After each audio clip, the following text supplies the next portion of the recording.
মাঝার ক্যাম্পাসের সার্বিক পরিস্থিতি এখন কেমন দেখছেন এবং কর্মসূচি নিয়ে দুই সংগঠনের নেতারা কি বলছেন? পূরবী, এই মুহূর্তে কিন্তু ক্যাম্পাসের পরিস্থিতি খুবই থমথমে এবং আপনি জানেন যে এই যে আবু সাইদ চত্বর প্রধান গেটের সামন যেটি আছে সেই সামনেই কিন্তু এইখানে দুটি সংগঠন একসাথে প্রোগ্রাম দিয়েছিল, তো মহানগর ছাত্রদল এবং মহানগর ছাত্র শিবির তারা বিক্ষোভ করে আসবার কথা ছিল।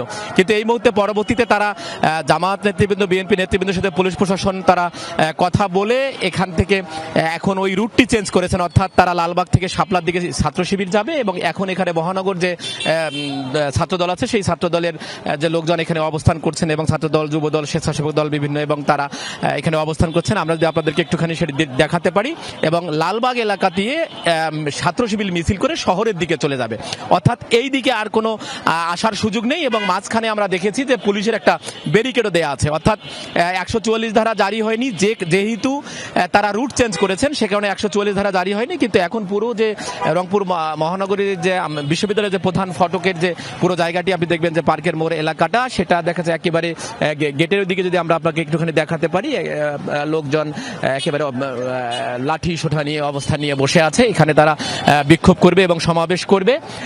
আর বিশ্ববিদ্যালয়ের ভিসি যেটি জানিয়েছেন যে যেহেতু আর এখানে ওই ছাত্র শিবিরের লোকজন যেহেতু আর এখানে আসবে না, সেই হিসেবে এই দিকে আর কোনো ওই ধরনের কোনো আশঙ্কা নেই, কোনো সংঘর্ষের আশঙ্কা নেই।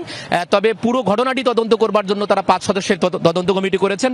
শুরুতে 3 সদস্য করেছিলেন, পরে 5 সদস্য করেছেন এবং এই 5 সদস্য তদন্ত কমিটি খুব দ্রুত এ বিষয়টি রিপোর্ট দিবে এবং সেই রিপোর্ট অনুযায়ী ব্যবস্থা গ্রহণ করার কথা তিনি জানিয়েছেন ভিসি।